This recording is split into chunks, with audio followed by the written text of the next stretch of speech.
Hi, everyone. This is Leonard Renier with Wealth and Wisdom Institute. I hope you're having a great day. Today, we want to discuss some of the most amazing stories that um, we can discuss and share with our clients. I think it's very important that we understand that. And I think we have to come to an understanding that because of the virus and all the challenges we're facing with meeting clients, it's going to be very important to have our communication skills at its highest level. You see, I think the challenges we're facing today are not complicated product issues. They're not illustration issues, but they're complicated emotional issues for the client. We're in the business of human nature, but the clients has changed, and we can't approach them with the same level that we were trained by our financial services industry to conquer their minds. I think the client has changed dramatically, and their anxieties have changed, and they feel a lack of control of what's going to be happening for them financially, and the realization that they're not prepared for many of the issues they're facing on a daily basis now. And I think it's important for us to understand that it's time to redefine our marketing approach on this. And your greatness will shine when you have the ability to change with the environment. And I think this is really important. You see, there's a lot of questions that come to my mind all the time, and I just think a little bit differently than everybody else. But I think it's important even to have these discussions with clients. We need to get them involved in the conversation right away. This can't be a sales platform. So, one of the questions I have is why are the financial problems we face in our everyday lives and our financial futures, they have certain elements in them. They have the risk, the taxes, the regulation, the inflation, and depreciation of dollars. These are pre-existing conditions. These are certain. So why is it many of our solutions are not? And we give them solutions that fall right back into those five core elements of risk, taxes, regulation, inflation, and depreciation of dollar, and think we've done our job. We think we finished the plan. So some of the most amazing stories are going to be centered around things that we're already doing. But I believe we have to change a little bit. And the next generation of great planners are going to realize that they need to communicate the issues. And this is not product issues, but these are issues surrounding what will impact everybody's financial plans, the taxes, the risk they feel they need to take. The market's been doing good. I don't have a problem with that. But let me ask you a question. What part of planning you should not have any certainty attached to it?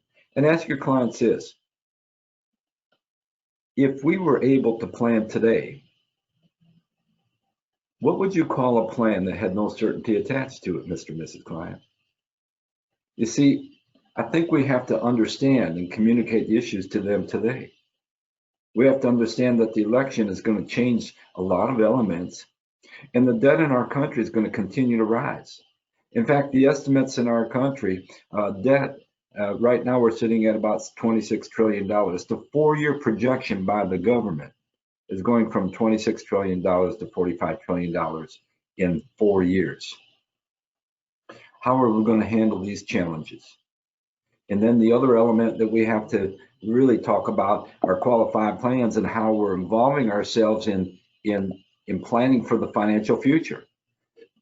Because a qualified plan, we have to ask this question: are we financing your future or the government's?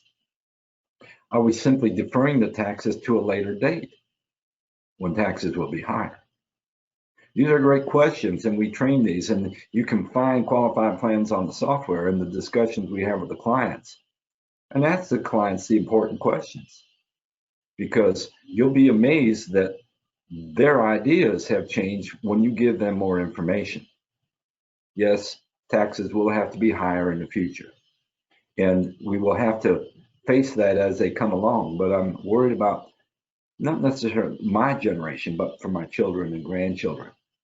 So we need to communicate the issues on a much higher level and a much human level, and not talk about so much about the product and the illustrations, but talking about them surviving in a situation where they're relying on qualified plans to save for their financial future.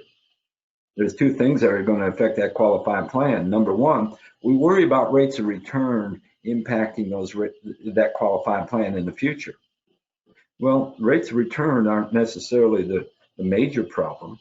The problem we're facing right now is that people are out of work and they're not funding it. So we're losing the compounding either by no rates of return being produced by the marketplace, or B, people not putting money into the plans themselves. There's so much uncertainty out there. People are wondering what is going to be happening in the next 30 days in their lives. Will they still have a job? Will they be working out of home? Are the kids going back to school? This is all going to impact their financial futures. And we have to talk to them on that level, not the level of the product and what we thought was a sales pitch from 6 months ago. The next thing, in order to raise ourselves to the next generational planning, is to be able to identify value. We're not good at this. I get calls all day long saying, "Hey, Len, I just met somebody, they got $220,000 in annuity. What should I do?" Well, that's not enough information. You know, I need to take a full picture of this and see what's going on in their lives. But if we don't identify value elsewhere in their lives, then we'll never win the game. And it's going to be very important for us to understand and seek out the value that's already there. You know, see, that's the thing. There's existing values already. If we simply expand our planning to the next generation inside that family, expand it, allow your mind to think on this. Because the next crisis we're facing in this country are shortfalls in retirement. Bloomberg even said just 6 or 8 months ago, he said the average 55-year-old person has $57,000 saved for retirement. Who's going to bail them out? What does that future look like? And the one thing that we have to understand is that we have to understand time and leverage and money leverage.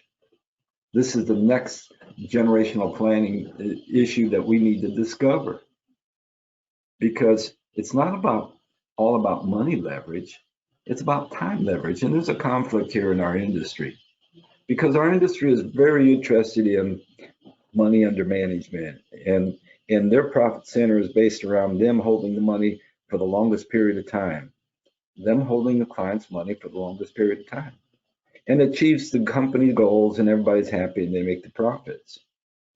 Well, the goal of the client is to achieve their financial goals in the least amount of time. So who are we working for? The one that wants to extend this out to achieve the company's goals, or that of the client? I think it's an important thought process we have to come to grips with in ourselves. And then we have to learn to preserve and protect the existing value that's already there. I think it's important when we look at the next crisis, which is the retirement income shortfalls, that we take a look at this, because we may need to expand our planning to the next generation. We look at these issues in different ways, and I think it's important for us to understand some numbers. So a qualified plan, you know, if you have a shortfall of $1,000 a month in your retirement plan, I guess you could put $310 a month away for 30 years at 3%, and you'll come up with $180,000. Now, $180,000 is an important number, because $180,000 at 3% and a 20-year spend down will give you $1,000 a month. Just remember that number. That will give you $1,000 a month for 20 years. So $180,000 is a number I'm looking at, saying, you know what? If you're $1,000 short in your retirement, we have to come up with $180,000. Now, traditional planning will come along and say, well, why don't you put $310 away for 30 years at 3%, and we come up with $180,000. They don't have that kind of time. Well, then let's look at 20 years, because if we put $550 away for 20 years, we can come up with 180. They don't have that kind of time. Well, then if they don't have that kind of time, then let's do it for 10 years. Okay, if they put $1,290 a month away, you know, for 10 years, they can come up with $180,000. Now they got two things. They don't have the time and they don't have the money.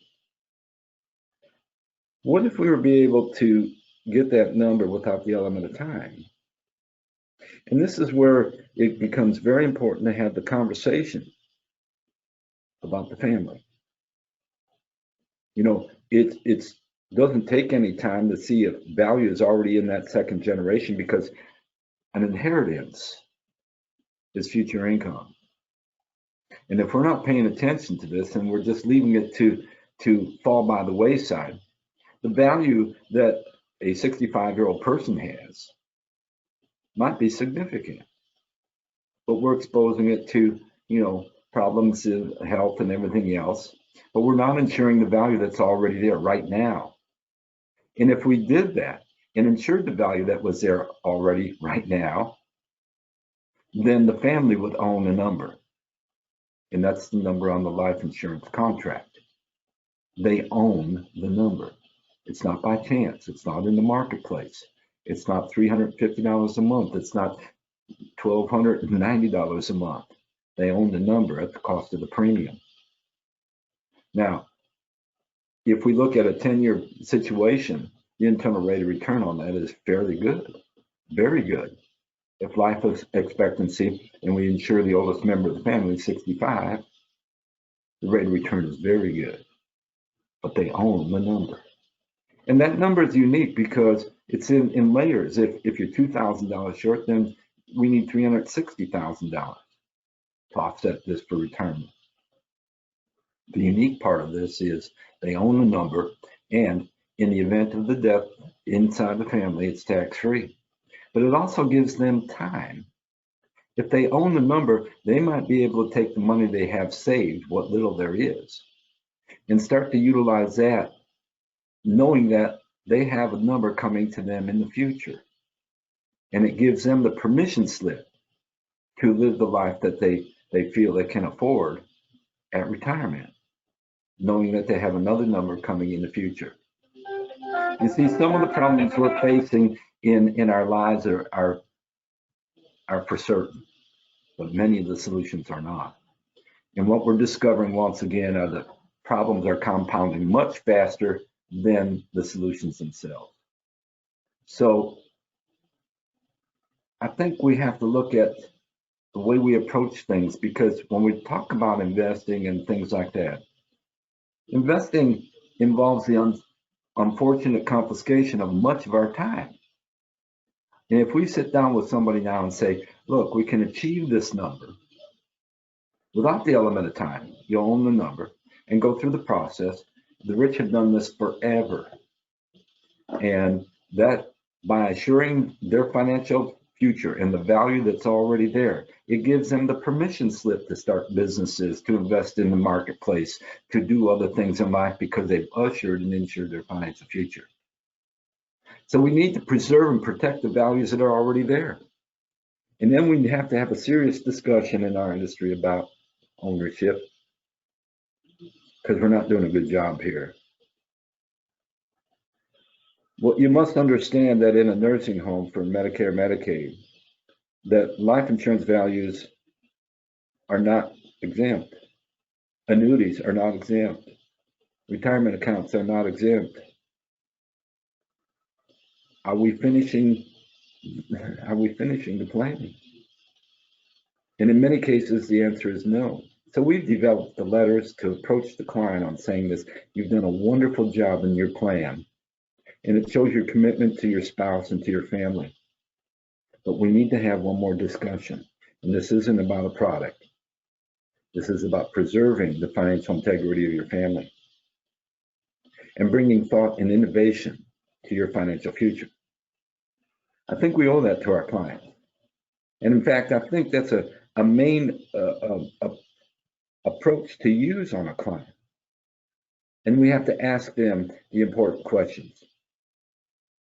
Ask them, are you expecting an inheritance? Why not? Ask them the 11 seconds of questions. Are you a member of a strong, loving family?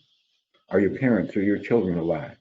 On a scale from 1 to 5, 5 being the best, how's their health? And on a scale from 1 to 5, 5 being the best, how they doing financially?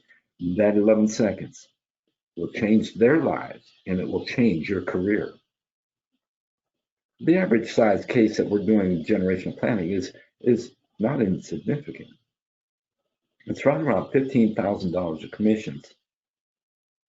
The average size modified endowment that we use for generational planning is right around $300,000, single premium. We're getting results. And in today's marketplace, with all the uncertainty and everybody thinking about their family, I think it's a great time to open up the conversation. Mr. and Mrs. Client, there's an opportunity sitting in front of you that you don't see. And this opportunity is so critical to your financial future, I feel I have an obligation to share it with you, even if it means for you to say no to the idea. It's okay to say no. But how do we really, right now, how do we analyze a client's financial situation? What premise is it based on? It's something like this. Well, how much you got? Where is it at? And how's it doing? You know, and then we go about using a formula to assume future values by saying, well, here's the formula we're using: time times rate of return times monetary unit equals accumulation. There's a major problem here. If we started a plan in the year 2000 and the client had a goal to retire with $1 million 20 years later, and somehow miraculously over the last 20 years, we came to $1 million and they're ready to retire.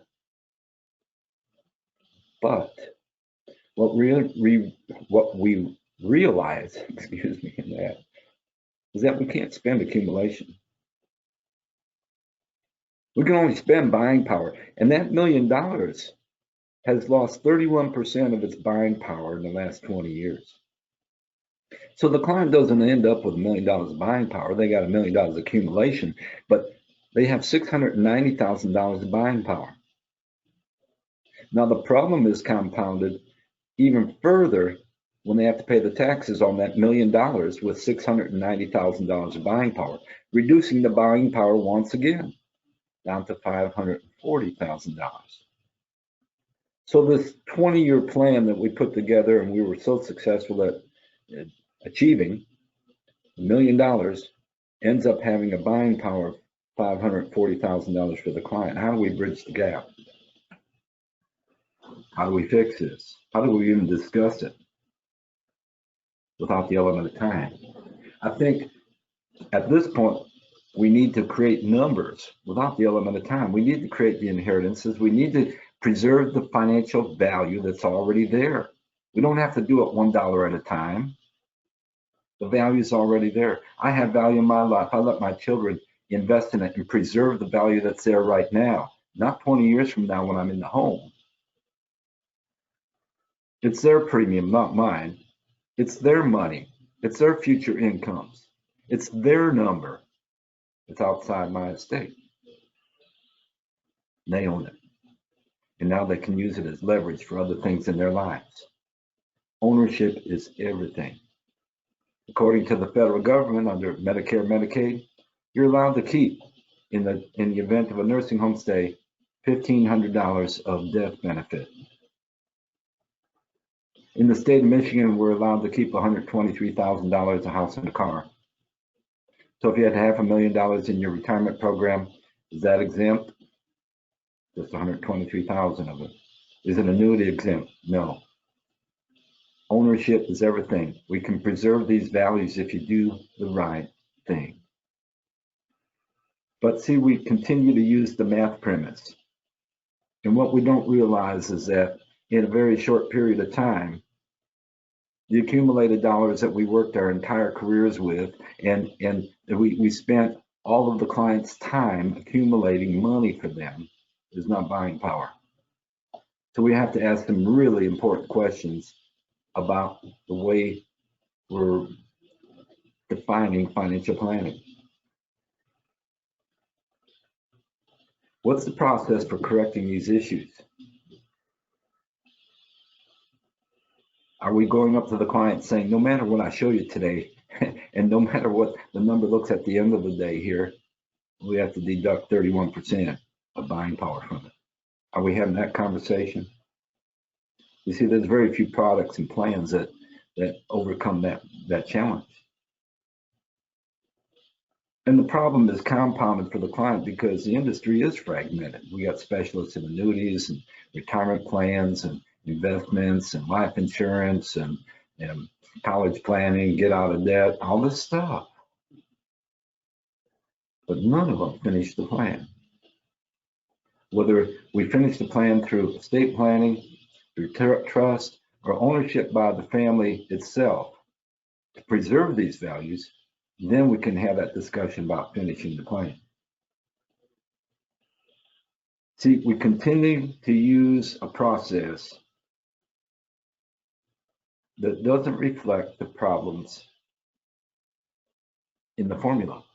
What I mean by that is time times rate of return times monetary unit equals accumulation doesn't talk about the loss of value of the dollar. It's not in the calculation.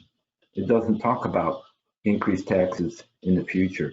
And we've started examining, from the political side, what one side would do, the other, looking at tax elements, and the tax issues are going to be large depending on who wins the election. Large. For some people, the capital gains could revert to ordinary income, and if their ordinary income is at 39.5%, that's huge from 20% capital gains tax. That's a 100% increase almost. We have to pay attention to what's going on, not inside the industry, but around everybody's lives. Everything that touches that formula that is incomplete by good standards.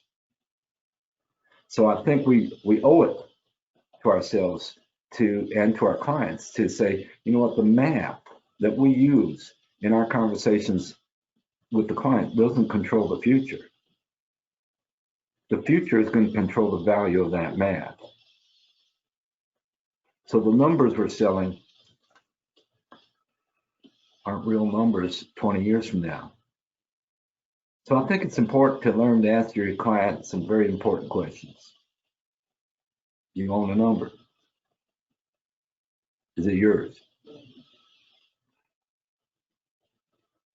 Did you finish the plan? Is it protected?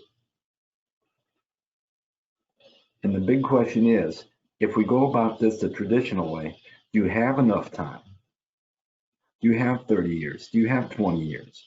Do you have 10 years to make up the shortfalls in retirement income? Or should we look at a different avenue and say, let's get the number first and then pay for it?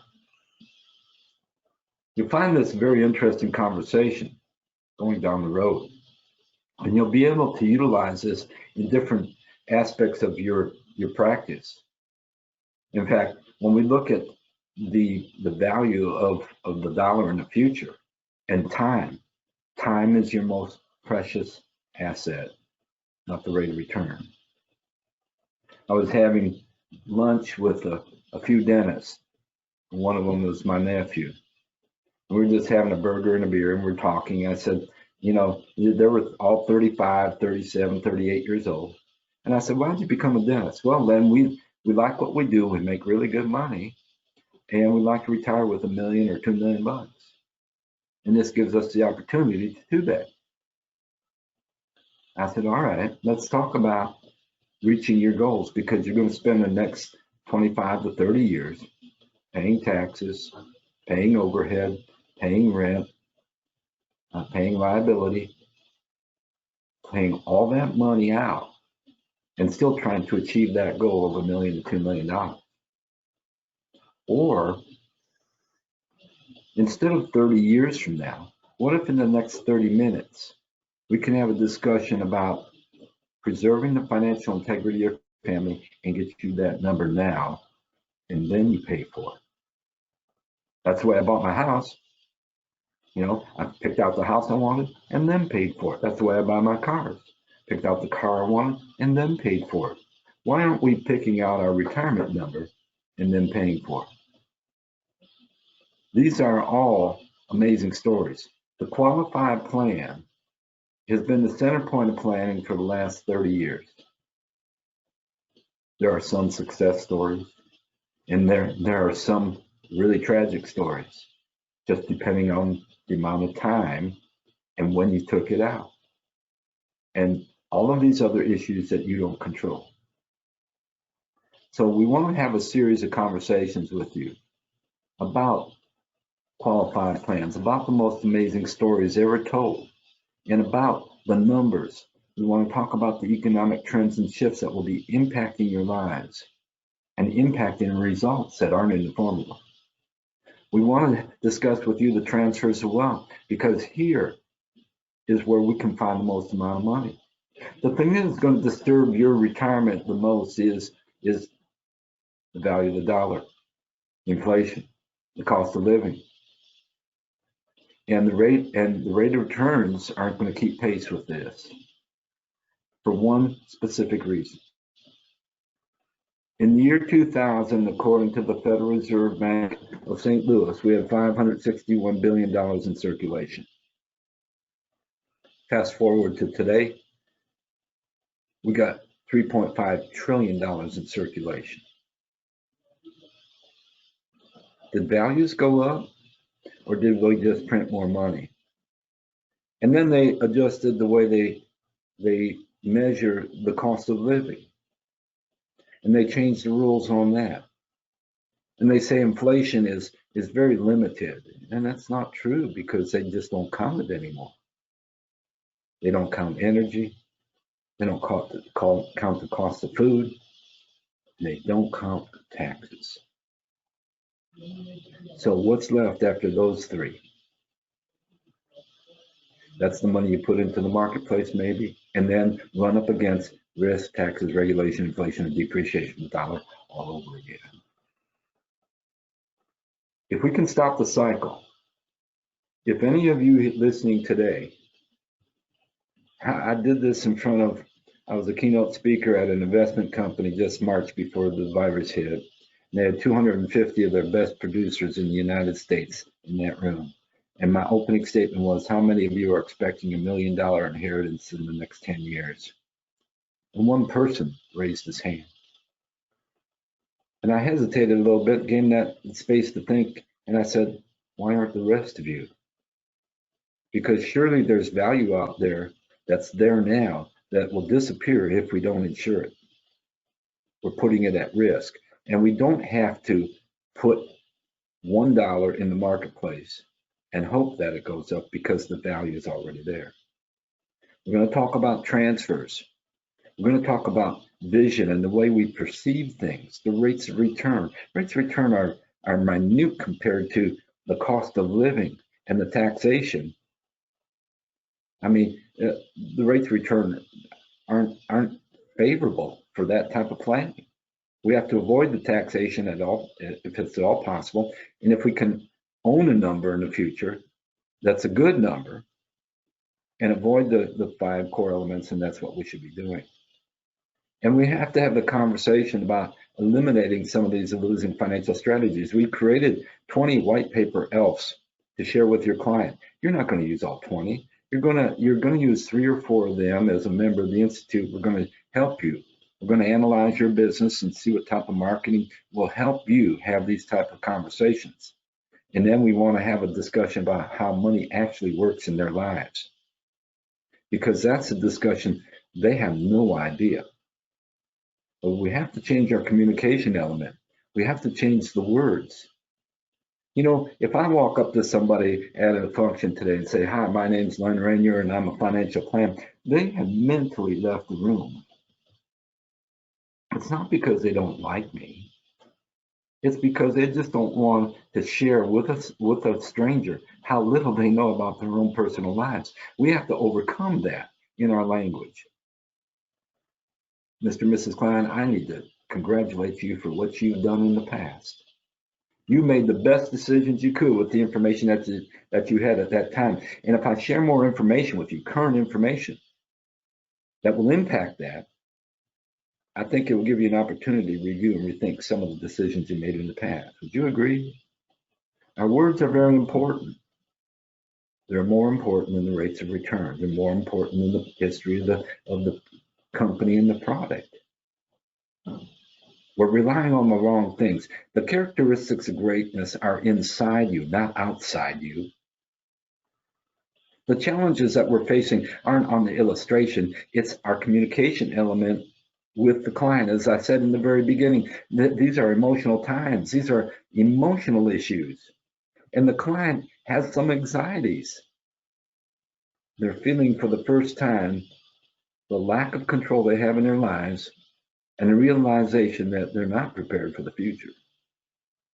So we need to talk about legacy. We need to talk about inheritances because sometimes that's the easiest planning to do because there's no element of time there. The value is already there. We're simply ensuring it and preserving it as income to the next generation. I think that's a worthy cause to have a discussion with a client. We're going to have to understand the demographics very clean and how things will change. The election might change things, but we're portable. We can move with this because I'm not concerned about the taxation level in the future because my planning is going to be centered around tax-free elements, if it's at all possible. And then we want to talk about the buying power versus accumulation because this is really key. This is big. When we look at any plan put in place in the last 10, 15, 20 years, and we discount the buying power of that, the client is amazed when they reach retirement how little buying power they have. But by then, it's too late. So we need to have the discussion up front. And we have to let them know how serious of a planner we really are because we're actually having that discussion. And we need to talk about inflation, depreciation. The cycle of depreciation is not inflation, it's different. And the number of regulations touching their financial future is very important. And then we have also the opportunity to talk about our charitable legacies, hoping that our religious elements, our churches are capable of staying open during this time of pandemic and when people are unemployed and not giving to their charity. See, the domino effect has already started falling. We have to understand that this year, the remainder of this year and next year is going to be difficult. Oh, the market will probably go up. You want to know why? Because they printed more money and the market's measured on volume. Very simple. So let's not get overwhelmed by that because as we print more dollars and we go further into debt, the taxation issue will come into play. So we need to talk about the money matrix and allowing the client to create the most perfect product on our site, and then they'll tell you exactly what they want. Learn to have that conversation. Let them be part of the decision-making process, and then show them exactly what they wanted in a planning effort. Very important 3-minute conversation with the client. And the defining moments are very simple. If you're going to learn anything, learn the first 2 defining moments in life when it comes to your financial future. A, your money will never be worth more than it is today due to inflation and depreciation and regulation and taxation. Your money will never be worth more than it is today. And the second defining moment is this may be the lowest tax bracket you'll be in for the rest of your life. So the question is, why is traditional planning telling me to take as many of today's dollars as I can, throw it as far into the future as I can, where it will have less buying power and be taxed the most? And how long are you going to keep doing that? So we need to have the conversations. We need to help them understand all of the elements in their lives that they're doing. And we have to understand that it's their lives that we're planning, not the company's lives, not the company profits. I work for the client. I want to give them as much information as I can in my research and my conversations to allow them to think beyond traditional planning and the product sale. So with that, I want to thank you for tuning in today. For our members, you have my personal cell number. We're upgrading all of our software. We're looking at new ways to come and visit you safely in our training elements and doing them in a regional fashion. And so we're excited about that. And we're excited about the challenges because I truly believe we have the answers outside of traditional financial thinking. And I truly believe that we have the ability and the skill and the opportunity to change people's lives and allow them to own the number. So with that, I want to thank you for your time today. We have some amazing stories to share with our clients, amazing conversations to get their attention. And then we wait for those 5 words to come out of their mouths. Len, what should I be doing? When you do that, you're going to realize multiple sales, generational planning, and you're going to take over all of the elements in that person's financial life. Are you ready for that? Well, thank you very much. Give us a call and tune in to us. We're going to be following the most amazing stories told, and we're going to have these conversations over the next few weeks and go into the end of the year. And we're very positive with what the possibilities of planning are, but we need to redefine the planning process and redefine the marketing approach. So thank you very much. If you have any questions, feel free to give us a call at our offices. And for my members, feel free to give me a call and let's talk about getting together. Thanks a lot. Have a great day.